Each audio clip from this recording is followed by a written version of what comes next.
여러분 가족이라는 단어, 자 가족이란 단어를 말을 하면 어떤 생각이 제일 먼저 떠오르죠? 가족하면 왠지 좀 따뜻함, 또 어떤 친밀함, 또 편안함, 또 한쪽에서는 어떤 책임감, 어떤 보호해야 되는 대상, 뭐 여러 가지 생각들이 가족하면 아마 떠오르실 거예요.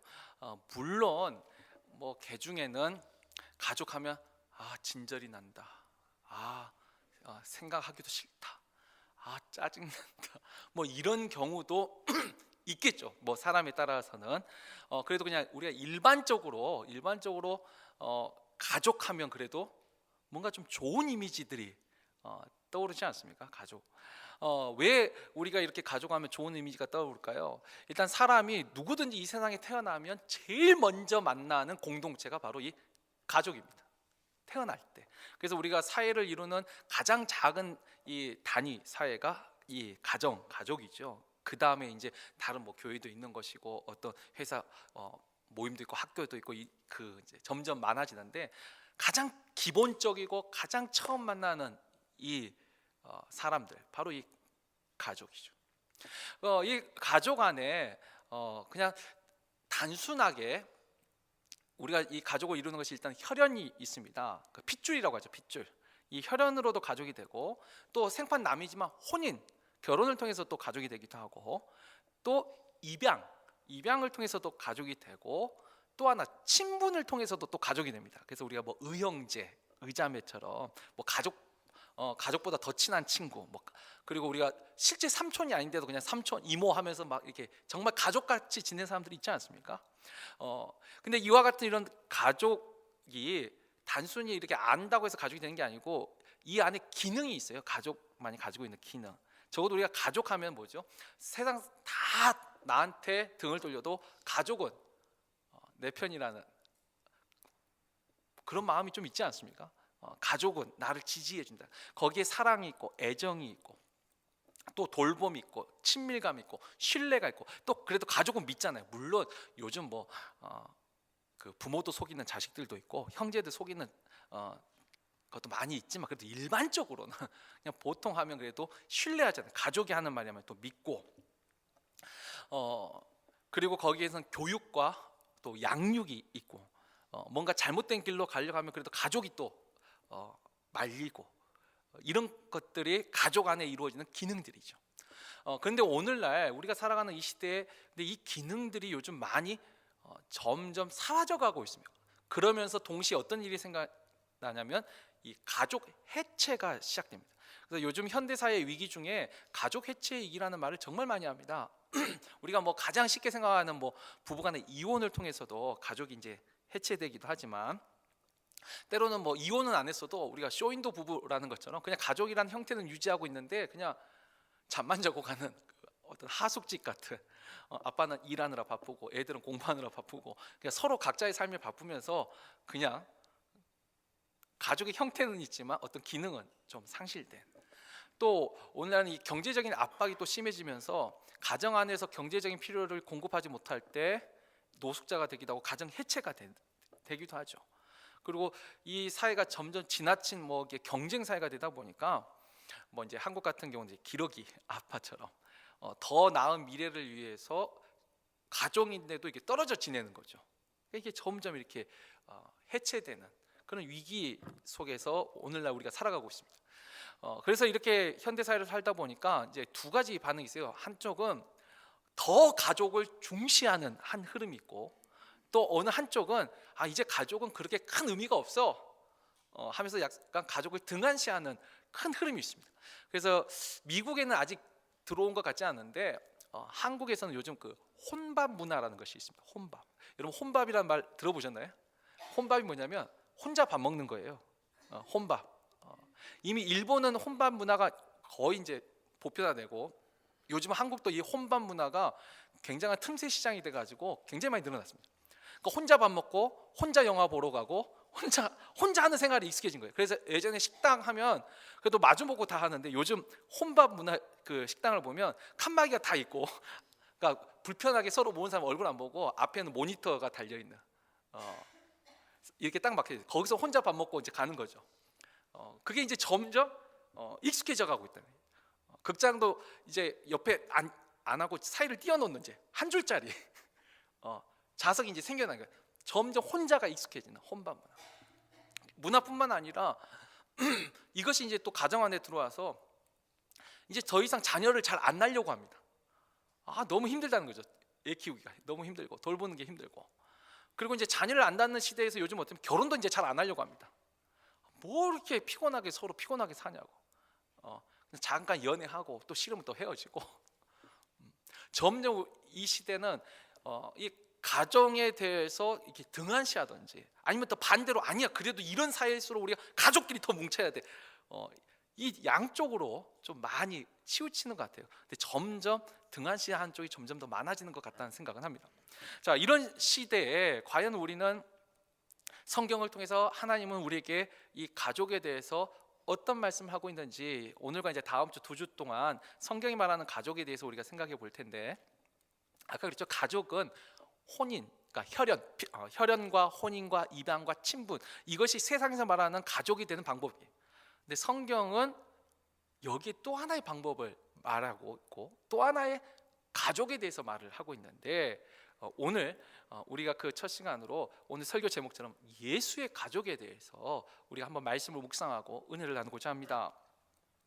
먼저 우리가 읽었던 이 본문, 이 마태, 마가, 누가 이 세 복음서 다 기록되어 있습니다. 그만큼 이 사건 자체가 굉장히 충격적이었어요. 여러분, 이 복음서가요 예수님의 모든 행위를 다 기록한 게 아니라 각자 마태가, 마가가, 누가가, 요한이 각자 자기들이 기억하던 그 예수님의 말씀과 그 행적 속에 인상이 깊게 박혔던 것을 기록한 거예요.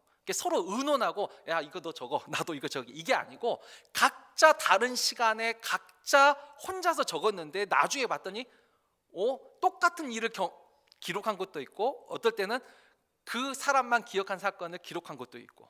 근데 이 사건을 마태, 마가, 누가가 다 기록한 건 그만큼 이 사건이 그들에게 굉장히 충격적이고 굉장히 중요했다는 것이죠.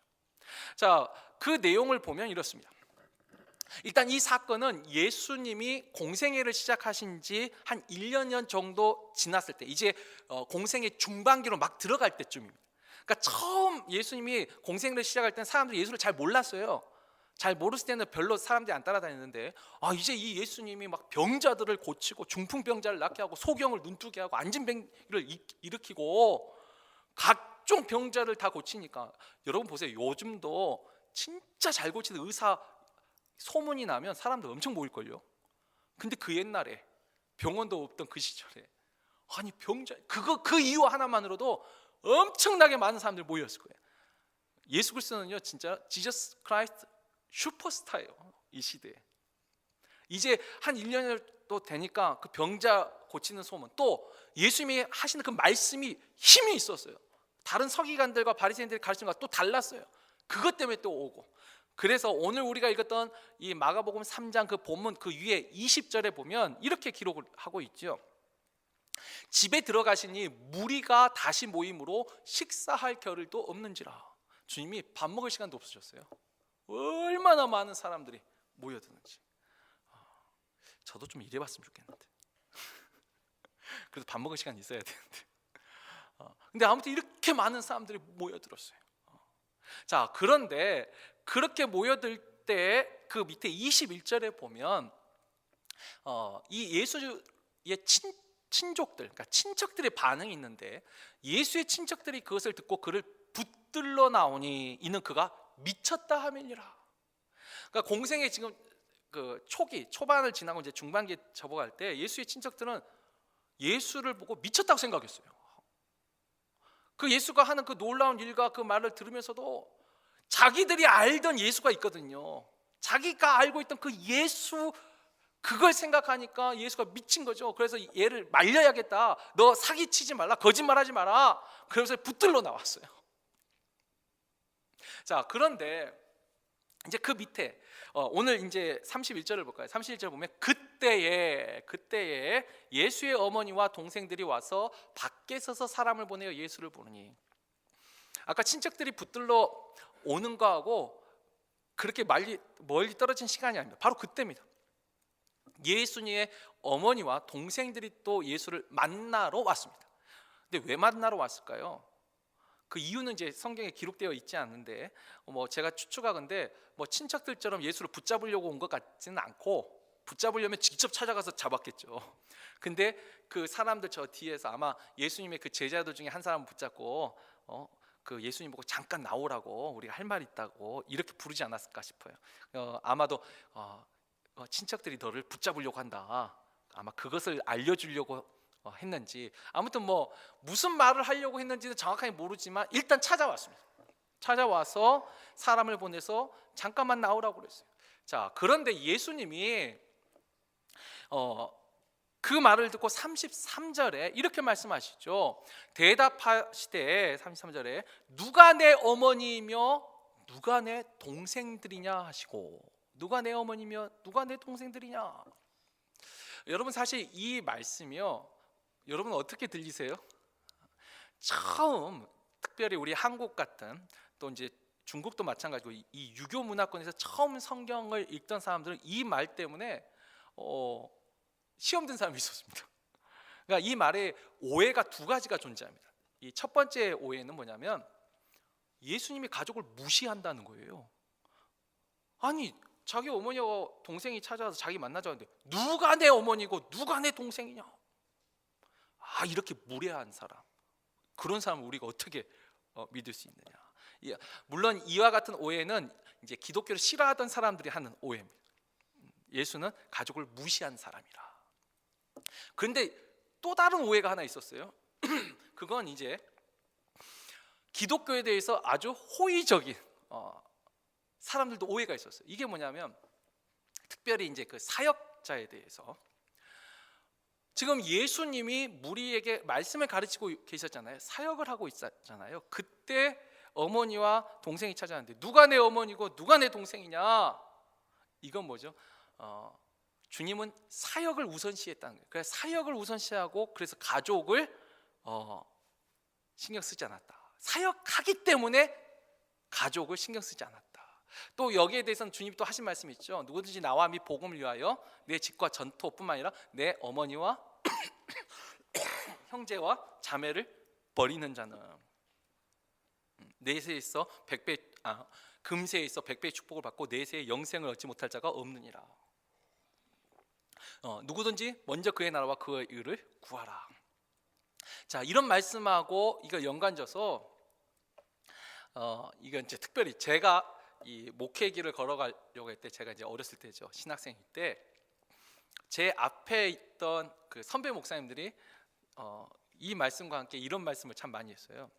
목회에 올인하라는 거예요. 그리고 가족은 하나님께 맡기라고. 가족은, 자녀들은 다 하나님이 알아서 해주신다고. 아마 많이 들어보시지 않으셨어요? 예, 꼭 신학생인 저뿐만 아니라 많은 성도들에게 그렇게 말씀하셨죠. 그러니까 오직 하나님 일을 최우선으로 하고, 그 다음에 가족은 그 다음이라고. 특별히 이제 사역자 같은 경우는 가족에 대해서 신경 쓰지 말라고. 다 하나님이 알아서 해주신다고. 사역에만 전념하라. 저도 굉장히 많이 들었습니다. 그렇게 들었고, 근데 제가 이제 신학교에 들어가고, 정확하면 신학교에서 배운 건 아니에요. 제가 학부 때, 그 대학일 때, 이 미국에 있는, 한국 신학교에는 그런 통계 자료가 없어요. 근데 미국에는 그런 자료가 있었습니다. 제가 한 92년도, 93년도 있던 것 같아요. 지금으로도 꽤 오래됐죠. 근데 그때 그 교수님이 이런 말씀하셨어요. 미국에 이 PK가 있는데, PK가 이 Problem Kid 해가지고 문제아를 PK라고 한다. 근데 또 다른 말이 Priest Kid, 이 성직자의 자녀들이 문제아다. 이 목회자 자녀들이 문제아가 너무 많다는 거예요. 그리고 그러니까 한국의 이건 통계가 아니에요. 미국의 자료인데, 이 목회자 사모님들이 거의 70% 이상이 위장 질환을 가지고 있다는 거예요. 그리고 거의 40%가 정신질환과 우울증 같은 정신질환을 가지고 있다는 거죠. 그러니까 그렇게 완전히 가족을 돌보지 않고 사역에 전념했던 목회자들의 가정을 봤을 적에 건강한 가정이 많지 않다라는 거예요. 오히려 이제 현재는 그 연구를 앞선 세대가 있고 그 뒤에 연구를 하니까. 근데 제가 그걸 보고 그래도 한국은 다르겠지 했는데, 제가 이제 좀 크고 한국에서 사역을 해보고 하니까 이게 또 다른 문제더라고요. 그러니까 가족을 무시하신 것도 아니고 뭐 사역 때문에 가족을 등한시한 것도 아닌데, 우리가 이 구절을 통해서 오해를 많이 합니다. 근데 실제로 예수님은 어떻게 사셨냐면, 우리가 마가복음 6장 3절 우리가 읽었던 그 뒤에 보시면 이 예수를 아는 고향 사람들이 예수에 대해서 이렇게 표현합니다. 이 사람이 마리아의 아들 목수가 아니냐, 목수가 아니냐. 야고보와 요셉과 유다와 시몬의 형제가 아니냐. 그 누이들이 우리와 함께 여기 있지 아니하냐 하고 예수를 배척한지라. 근데 여기서 잘 보면 마리아의 아들 목수가 아니냐. 죄송해요. 사실 성경에도 그렇지만 기독교 전승에도 마리아에 대한 이야기는 참 많은데 그 원래 남편 요셉에 대한 이야기는 없습니다. 근데 아마 동생들이 있는 거 보니까 그 요셉이 그래도 마리아하고 결혼 생활하고 애 낳을 때까지 살아 있었던 것 같아요. 근데 중간에 어느 시점에 요셉이 죽은 것 같아요. 일찍. 그러니까 요셉에 대한 이야기가 별로 없습니다. 근데 아마 예수님이 그래도 이 가정의 첫째입니다. 장남이고. 근데 그 직업을 말한 걸 보면 예수님이 가족을 공생에 시작하기 전까지 30세까지는 가족을 부양하셨던 것 같아요. 그러니까 직업을 가지고 계셨고 가족을 부양하셨어요. 자, 그리고 공생의 3년을 지나시고 십자가에 못 박혀 이제 죽게 되시는데, 십자가에 못 박혀 죽는 그 순간이 얼마나 고통스러운 순간입니까? 상상을 해보세요. 그래서 그 십자가 위에서 많은 말씀을 하시지 않았지만 7마디 말씀하세요. 그래서 우리가 가상칠언, 그러니까 십자가 위에서 하신 말씀 가상칠언이라는데, 그 가상칠언 중에 한 말씀이 뭐냐면, 자, 요한복음 19장 26절 27절에 보시면 예수께서 자기의 어머니와 사랑하시는 제자, 이 사랑하시는 제자가 요한입니다. 사도 요한인데, 그 사랑하신 제자가 곁에 서 있는 것을 보시고 자기 어머니께 말씀하시되 여자여 보소서 아들이니이다 하시고, 그리고 그 제자에게는 뭐라고 말씀하시죠? 그 제자에게 이르시되 보라 내 어머니라 하신데, 그때부터 그 제자가 자기 집에 모시니라. 십자가 위에서 이 혼자 남겨지는 그 어머니를 걱정하고 계세요. 그래서 그 요한에게 부탁합니다. 사실 예수님의 그 바로 밑에 동생이 아까 또 나왔지만 야고보가 있는데, 우리가 성경에 있는 야고보서는 사도 야고보가 아니라 예수님의 동생 야고보가 기록한 성경이에요. 그리고 실제 이 야고보는 사도 베드로와 함께 초대 기독교의 양대 산맥이랄까 굉장히 중요한 인물이에요. 근데 그 야고보에게 어머니를 부탁하지 않고, 아무래도 좀 어렸을 수도 있고 아직 뭐 그때 예수님에 대한 어떤 믿음이 깊지 않았을 수도 있어요. 그건 뭐 저도 모르겠어요. 근데 어쨌든 그 제자에게 부탁을 하세요. 그래서 그 제자가 그때부터 그 마리아를, 예수님의 어머니를 자기 집에 모시고 어머니처럼 섬깁니다. 그러니까 예수님이 공생 시작 전에도 가족을 부양하셨고, 그 마지막 어찌 보면 하나님이 맡기신 그 사명의 절정 아니에요? 십자가에서 죽는 거. 그 순간에도 어머니를 걱정하고 있었어요. 그래서 부탁하십니다. 그러니까 절대로 주님이 가족을 무시하거나 또 그 사역을 위해서 등한시한 게 아니에요. 단지 이 본문이 주고 있는 의미는 뭐냐면, 하나님의 그 사역을 우선했다, 그냥 우선하는 거예요. 먼저 그의 나라와 그의 일을 구하는 것뿐이지 완전히 버리라고, 무시하라고, 그 말씀이 아니라는 것이죠. 뭐 이 말씀과 전혀 그 비교할 수도 없지만, 예를 들면 저도 목회 길을 걸어가면서 이런 경험들이 가끔 있었습니다. 일단 기본적으로 저는 예배 시간에는 핸드폰이나 모든 걸 다 안 들고 옵니다. 당연히 그렇겠죠. 갑자기 여기서 핸드폰 보면 전화 받게 생겼어요. 근데 예전에 제가 이제 한국에서 사역할 때 이제 부교육자인데 깜빡 잊고 핸드폰을 그 주머니에 들고 왔어요. 전화가 오는 거예요. 당연히 안 받죠. 예배 중에는 이거 누가 받겠어요. 그러니까 예배가 다 끝나고 이제 성경 공부가 있어요. 성경 공부를 하는데 또 전화가 와요. 근데 성경 공부 때는 이제 왜 이렇게 계속 전화가 오니까 뭐 하지 했더니 어머니가 계속 전화를 하는 거예요. 근데 저희 어머니도 제가 목사인데 당연히 전화를 안 하시죠. 그 뭐 수요일 날 예배하고 뭐 할 때 안 하는데 뭔가가 있으니까. 근데 처음에 안 받았어요. 또 전화를 했어요. 제가 성경 공부 중입니다 하고 딱 끊었어요. 근데 또 전화를 하세요.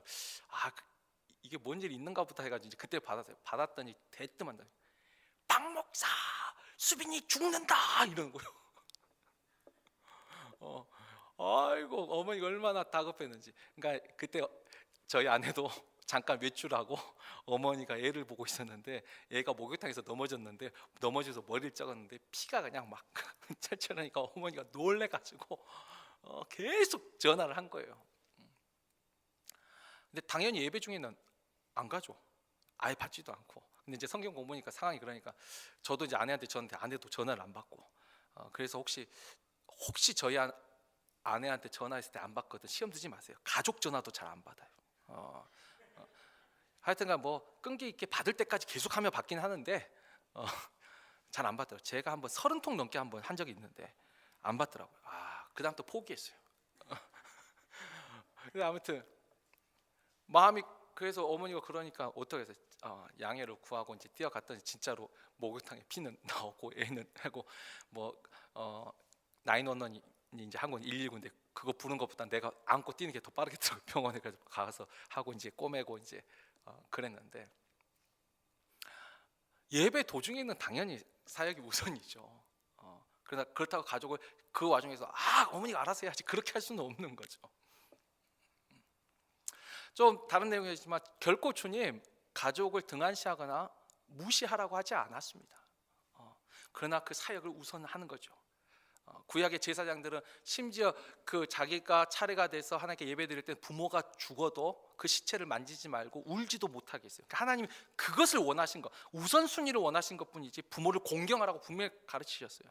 그러니까 우리가 이 말씀에 대해서 이 가족에 대한 무시와 등한시 이 양극단으로 가는 그것만 조심한다면 그러면 이 본문이 주는 아까 처음에 말씀드렸지 마태, 마가, 누가가 왜 이 일을 충격적으로 받아들였을까?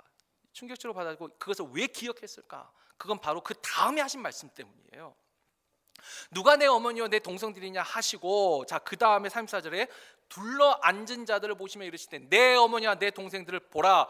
누구든지 하나님의 뜻대로 행하는 자가 내 형제요 자매요 어머니이라. 사실 이 구절에서 가장 중요한 핵심은 35절이에요. 누구든지 하나님의 뜻대로 행하는 자가 내 형제요 자매요 어머니이라. 형제요 자매요 어머니라 한 마디로 딱 한 단어로 줄이면 뭐예요? 가족이에요. 누구든지 하나님의 뜻대로 행하는 자가 나의 가족이라. 똑같은 본문이 마태복음 12장 50절에는 하늘에 계신 내 아버지 뜻대로 행하는 자가 내 가족이라 말씀하시고 또 누가복음 8장 21절에 보면 하나님의 뜻대로 행하는 것을 뭐라고 하냐면 하나님의 말씀을 듣고 행하는 자가 하나님의 말씀을 듣고 행하는 자가 내 형제요 자매요 어머니라. 여러분 지금 사실 저나 우리들은 이 구절이 그렇게 충격적이지 않을 수 있어요. 왜냐하면 우리가 너무 익숙하게 하나님을 우리가 아버지라 부르잖아요. 어찌 보면 하나님의 가족으로 그냥 알게 모르게 익숙해져 있어요. 그런데요 여러분 보세요. 예수의 가족이라는 것은 결국 하나님의 가족이 되는 거예요. 여러분 하나님의 가족이 된다는 게 이게 얼마나 놀라운 일인지 예수님이 십자가에 못 박히실 때 어찌했던가 그 실제 이유는 그 우리의 죄악 때문에 그리고 예수에 대한 시기와 미움 때문에 저를 죽였지만 그래도 겉으로 드러낸 이유는 뭐예요? 신성모독이에요. 하나님을 아버지라 불렀다는 거예요. 하나님의 성전을 모독했다는 거예요. 어떻게 감히 하나님을 아버지라 불러? 여러분 하나님을 아버지라 부르는 게 죽을 만한 죄예요. 사람을 죽일 수 있는 그만큼 이게 어려운 말이죠. 여러분 역사상 인류 역사상 뭐 하나님이 아니라 어떤 신의 아들, 신의 가족이라고 부른 사람은 그 나라의 통치자밖에 없었어요. 어느 누가 감히 내가 하나님의 아들이고 어떤 신의 아들이고 신의 가족이란 말을 누가 합니까? 뭐 가끔 가다가 뭐 장군님 모신다 해가지고 나는 뭐 그 무당들이 나는 그 귀신의 신부다. 물론 이제 그렇게 한 사람들도 몇 명은 있긴 하지만 자기가 하나님의 그 신의 나는 부인이다 자기가 말을 하는 거지 실제로 어떤 신이 너는 내 아들이야, 넌 내 딸이야, 넌 내 가족이야 말하는 것이 어느 종교에도 없습니다. 이게 정말 놀라운 거예요. 하나님의 가족이라고 불리는 거, 이게 정말 충격적인 일이죠. 그리고 이 하나님의 가족이 된다는 것이 그냥 가족 된다 그것만 있으면 뭐 그렇게 놀라울 일도 아니죠. 근데 하나님의 가족이 되었다 라는 것이 왜 우리에게 큰 은혜예요? 아까 그랬죠. 가족도 가족만이 가진 기능 때문에 가족이 귀한 거예요. 그래서 오늘날도 여러분 가정 안에서 물질로 공급받지 못하고 물질이 풍족하지 못하면 어떻게 가정이 깨지지 않나요? 흩어집니다. 물질 때문에 그 기능을 못하면 흩어져요. 가족이 맨날 싸우면 불화하면 깨지게 되어 있죠. 그 기능을 하지 못하면 깨질 수밖에 없어요. 또 물론 가정의 기능 중에 늘 사랑과 돌봄과 공급만 있는 것이 아니고 예전에 제가 이 상담학 공부 조금 하면서 그 예화를 한번 본 게 있어요. 우리는 아버지에 대한 그리움을 하게 되면 그 돌봐주고 보호해주고 울타리가 되어주고 이런 것만 그 생각할 수가 있는데 이것도 있더라고요. 아버지한테 꾸지람을 받는 것, 그것을 부러워하는 사람들이 참 많았습니다. 특별히 이런 말을 하는 사람들은 인생에 있어서 많이 좀 치우친 사람들, 누군가 그때 나를 붙잡아 줬다면, 내가 이렇게 좌로나 우로나 막 치우칠 때 누군가 나를 바로 잡아줬다면. 그러니까 우리가 가족의 기능 안에 꼭 사랑과 돌봄, 이건 참 기본적이지만 그 사랑과 돌봄 속에 바른 길로 가도록 교육하고 양육하고 때로는 훈계하고 징계하는 그 기능, 가족 안에 있어요. 그리고 이것들이 없어지면 이제 가족이 깨지는 거예요. 사랑과 돌봄도 없어지면 깨지는 거고, 또 훈계와 이런 징계도 없어지면 가족은 깨지게 되어 있고, 또 어느 한쪽만 일방적으로만 계속 하면 그것도 깨집니다. 한때는 뭐 가부장적인 사회를 해가지고 하니까, 근데 이 가정이 건강한 가정 되기가 쉽지 않죠. 서로 주고받고 이게 돼야 되니까. 근데 이런 기능들을 못해서 이 땅의 가정들이 깨어진다면, 근데 보세요, 하나님은 우리가 아는 완벽하신 분이죠. 하나님의 주의 그 인자하심과 성실하심이 우리의 생명보다 나음으로 고백하는 것처럼 하나님 우리를 너무나 사랑하세요. 그리고 하나님은 전능하신 하나님, 여호와 일의 하나님, 우리의 필요한 것들을 공급해 주신 하나님. 감당할 만한 시험 외에는 허락하지 아니하시고 감당치 못할 쯤에는 피할 길을 예비해 주시는 그런 하나님. 거기다가 우리가 잘못된 길로 갈 때는 어떻게 해요? 사람의 매와 사람 막대기와 인생 책찍으로 우리를 또한 징계하시고, 그 사랑하는 아들을 징계하시듯이 징계하시고 다시 바로 잡아주시는 하나님. 어찌 보면 가장 완벽한 참 아버지죠. 참된 하나님이시고, 세상에서 가정은 저도 지금은 이제 가족이 많이 늘었죠. 저도 이제 혼인 관계에 의해서 가족이 정말 많이 늘었는데, 혼인하기 전에는 혈연에 의한 그 가족 범위가 좀 작았어요. 세상에서는 가족이 있음에도 불구하고 그러니까 제 어머니가 저를 위해서 정말 많은 희생을 하시고 하셨지만, 제가 이제 하나님 인격적으로 만나기 그 전에 조금 삐딱선 탔을 때, 그 어머니 인생도 좀 짜증나고 막 이럴 때, 세상에 나 혼자만이라는 생각을 한 적이 있습니다. 어느 누구도 내 편 하나도 없고, 어느 누구도 나를 돌봐줄 사람 없고 나 혼자만 있다고 생각할 때가 있었어요. 그러니까 그때 이제 세상을 등지고 싶은 생각들이 났던 거죠. 그런데 그런 저를 바꾸실 때 하나님이 하신 말씀이, 너는 두려워 말라. 내가 너를 지명하여 불렀나니 너는 내 것이라. 나를 지명하여 부르셨대요. 지명하여. 갑자기 가족이 생겼어요. 나를 돌봐줄 수 있는 가족, 나를 인도해 줄 수 있는 가족. 그러니까 저에게는 그때는 아버지였고 가족이 생긴 거예요. 그전에는 아무도 없다라고 생각했는데 하나님이 나의 가족이 되시더라고요. 그때 위로가 오고 평안이 오고, 그러면서 눈이 눈꺼풀 씻겨진다고 하면 기도하는 어머니가 정말 귀하게 보이고, 그전에는 제가 한번 지난주에도 잠깐 말한건데 어머니 기도하는 게 짜증 많이 났었거든요. 특히 이불 뒤집어 쓰고 울면서 기도할 때 진짜 짜증 났어요.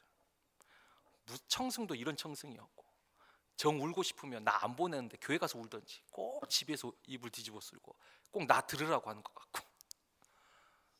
그런데 하나님을 만나고 나니까 그 어머니가 너무 귀한 거죠.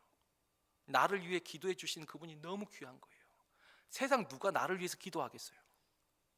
솔직하게. 목회자가 저는 적어도 여기에 대해서는 정직하게 말할 수 있습니다. 당연히 저는 우리 교회 교인들을 위해서 기도합니다. 그게 목회자의 저는 그 사명이라고 생각합니다. 근데 목회자의 기도보다 아무리 제가 기도한들 부모가 기도한 것처럼 솔직하게 말할게요. 저는 아직 그 수준은 안 됩니다. 내 어머니가 기도했던 것처럼 그렇게 기도는 안 되는 것 같아요. 아직은 모르겠어요. 더 오랜 세월 함께하고 같이 하면 정말 내 어머니가 나를 생각해서 기도하신 것처럼 그렇게 깊게 기도하지. 그래도 의무적으로 절대 빼놓지 않고 기도는 합니다. 일단 접대용 멘트로 기도하겠습니다, 그렇게 하진 않아요. 일단 기도하는 건 분명히 합니다. 근데 그게 귀하게 보이는 거죠. 이제 그전에는 기도한다는 그것이 그냥 인사치레로 하는 말일 수도 있지만 기도라는 것이 얼마나 귀한 것인지. 물론 기도의 내용은 말하지 않겠습니다. 다 그래도 각각 또 다르게 기도를 합니다. 매일 새벽마다 와서 무슨 기도하겠어요? 근데 하나님을 가족으로 만나고 나니까 그게 귀하게 보이더라고요. 정말 귀하더라는 거죠. 자, 우리가 그래서 예수의 가족이 된다는 것이 얼마나 큰 은혜인지 여러분, 우리가 너무 익숙해져 가지고 지금 잊어버리고 사는지 몰라요. 제가 한번 말씀드렸죠. 어떤 사람이 나한테 밥 한번 사주면 정말 고마워요. 친구가 밥 사줘도 고맙잖아요. 근데 어머니가 매일 해주시는 그 밥이 고맙던가요? 우리 너무 익숙해진 거 아니에요? 그 어머니가 아침마다 일어나가지고 밥 해주고 끼니 때마다 주는 게 그게 얼마나 감사해요. 남이 밥 한번 사주면 고마우면서도 내 부모가 해준 건 고맙지 않아요. 내가 남한테 잘못하면 늘 잘못했다고 그리고 또 빌어요. 그러나 정작 내 부모의 마음에 못을 받고 아프게 한 것에 대해서 우리가 얼마나 회개하고 잘못했다고 빌고 사냐고요. 너무 익숙해진 거죠. 진짜 큰 은혜는 부모한테 받고 있는데, 우리가 가끔 밖에 나가서 식당 가서 외식하면 맛있어요. 근데 진짜 우리의 건강을 책임진 건 매일 먹는 집밥 아니에요? 밖에서 아무리 맛있어도 별 반찬 없어도 집밥이 최고예요. 별로 인정을 안 하시는. 제가 우리 아이들한테도 그래요. 엄마가 해준 밥이 최고라고. 엄마가 해주는 밥에 화학 조미료든 이런 거 다 쓰지 않고 엄마가 하는 밥이 최고예요. 밖에서보다 맛은 없을지라도, 밖에는 온갖 조미료를 넣고 막 해가지고 맛있을지라도 엄마가 해준 밥이 제일 좋은 거예요. 제일 담백하고 제일 건강한 밥이고. 근데 우리가 너무 익숙하니까 거기에 대해서 감사를 안 한 거예요. 당연한 거죠. 어머니가 나를 위해서 기도한 것도 당연하다고 생각해요. 여러분, 그 당연한 게 아니더라고요. 부모도 기도하지 않는 부모도 많더라고요. 기도해도 짧게 기도하는 분도 많더라고요. 그게 얼마나 귀한 거예요. 그게 귀하게 여겨져야 되는 거예요. 귀하게. 정말 귀한 거예요. 우리가 익숙해진 것에 대해서, 너무 익숙해진 것에 대해서 한번 생각을 돌이켜보고, 정말 이 가족을 위해서 헌신하는, 정말 나를 위해서 귀한 분이 누군가 우리 한번 생각해 보세요. 예수님도 마찬가지. 우리가 예수의 가족인데 그 얼마나 큰 은혜예요. 이제 하나만 더 짚고 말씀을 정리합니다. 그런데 우리가 그 예수의 가족이 누구나 다 되는 것이 아니더라고요. 오늘 이 성경 속에서, 오늘 우리가 읽은 본문 속에서도 또 다른 종류의 두 종류의 사람을 확인할 수 있죠. 하나는 예수를 아는 친척들입니다. 예수를 아는 고향 사람들입니다. 예수를 아는 사람, 어떻게 알죠? 인간 예수만을 아는 거죠. 그는 목수였어요. 그 동생 야고보, 요한이 우리 곁에 있고 그 동생도 우리 곁에 있고 목수로 살던 예수. 근데 그 예수가 하는 말을 하나님의 말씀으로 안 들리는 거죠. 하나님의 말씀을 지금 전하고 있는데도, 그 당시 예수님은 이제 그 당시 성경은 구약 성경이니까 말씀을 전하고 있는데 말씀이 말씀으로 안 들리는 거예요. 미쳤다라고 생각하고 잘못한다고 생각하고, 그냥 예수를 아는 사람은 붙잡으려고 하고 배척했다 했습니다. 아까 마가복음 6장 4절에 보면 배척했잖아요. 그래서 그 밑에 주님이 뭐라고 말씀하냐면, 선지자가 그 고향과 친척들 외에는 존경을 받지 아니한 곳이 없느니라. 고향과 친척들만 예수를 못 알아봤어요. 왜? 인간 예수를 너무 많이 알았다는 거예요. 하나님의 말씀으로 들리지 않았다는 거예요. 이 한 부류가 있고, 또 한 부류는 뭐죠? 자, 같은 마가복음 8장 11절 12절에 보면 이 바리새인들이 찾아와서 이렇게 말을 합니다. 자막이 안 떠오르네요. 마가복음 8장 11절 12절 보면 바리새인들이 나와서 예수를 힐난하며 그를 시험하여 하늘로부터 오는 표적을 구하거늘 예수께서 마음속으로 깊이 탄식하시며 이르시되 어찌하여 이 세대가 표적을 구하느냐, 내가 진실로 너희에게 이르노니 이 세대에 표적을 주지 아니하리라 하시고, 이 똑같은 본문에서 주님이 어떻게 하냐면 이 악하고 음란한 세대가 표적을 구하나 요다의 표적 위에는 보일 것이 없다. 이 말이 지금 뭐죠? 바리새인들이 지금 예수님이 사역 중반기에 접어들면서 정말 많은 무리들이 찾아왔어요. 근데 이 많은 무리, 아직은 제자가 아니고 무리들이 찾아온 이유는 뭐죠? 자기를 위하여 온 거예요. 자기 병 나으려고, 그 예수님의 말씀을 통해서 자기 만족을 누리려고, 이 세상 사람들이 하는, 통치자들이 하는 말과 다른 말씀을 통해서 위로를 얻으려고, 결국은 예수 때문에 온 게 아니라 자기를 위하여 예수를 보러 온 사람들이 있죠. 그들은 예수가 하는 놀라운 표적이 있어야 되는 거예요. 그게 없으면, 자기를 유익이 없고 자기의 만족이 없으면 언제든지 십자가에 못 박으라고 다시 외칠 수 있는 사람들. 두 종류가 있어요. 하나는 인간 예수를 통하여 하나님의 말씀이 안 들리는 사람이 있고, 하나는 그 예수가 뭔가 특별한 일을 해야지만 예수를 따르겠다고 말하는 무리들이 있었다. 근데 예수님이 하나님의 가족이 된 사람은 어떤 사람이에요? 하나님의 말씀을 듣고 그 말씀을 행하는 사람들이에요. 하나님의 뜻대로 행하는 사람들이 진정한 하나님의 가족이라는 것이죠. 그리고 하나님의 그런 가족이 되면 놀라운 특권이 있어요.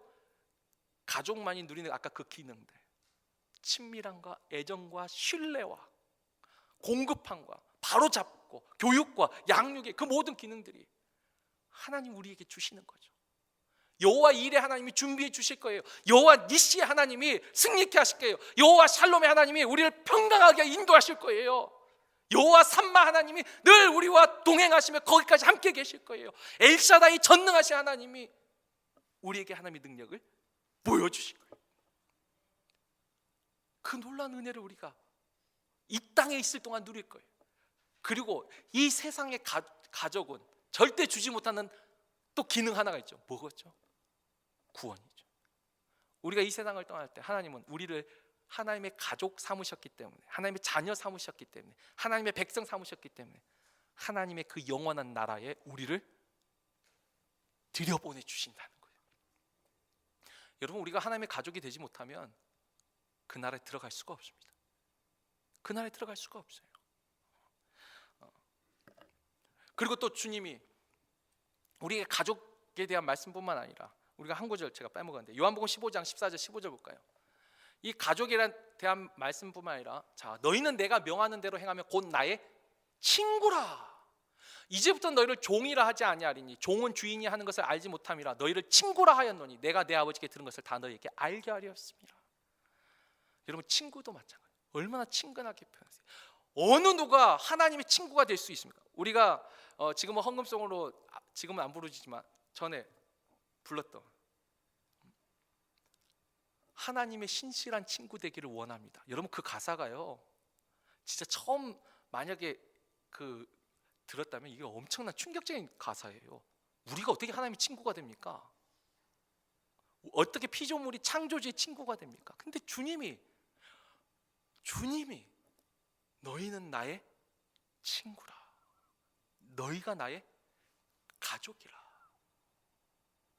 종으로 두려움 속에 살지 않아요. 종은 하나님의 뜻을 알지 못해요. 종은 무조건 시키는 거죠. 사실 우리가 주님이라고 부를 때 주님이라는 단어 속에는 우리가 종이라는 의미가 깔려 있어요. 그렇죠? 주인과 종의 관계. 그때 무조건 복종하고 순종하는 거죠. 주님 뜻을. 그런데 아니요, 주님은 그런 종이라고 우리를 부르지 않았어요. 다 알려주셨어요. 이게 하나님의 뜻이에요. 너희가 분별할 수 있어요. 하나님이 무엇을 기뻐하시고 무엇을 좋아하시는지 너희가 알 수 있도록 해주셨다는 거예요. 왜? 친구니까. 왜? 가족이니까.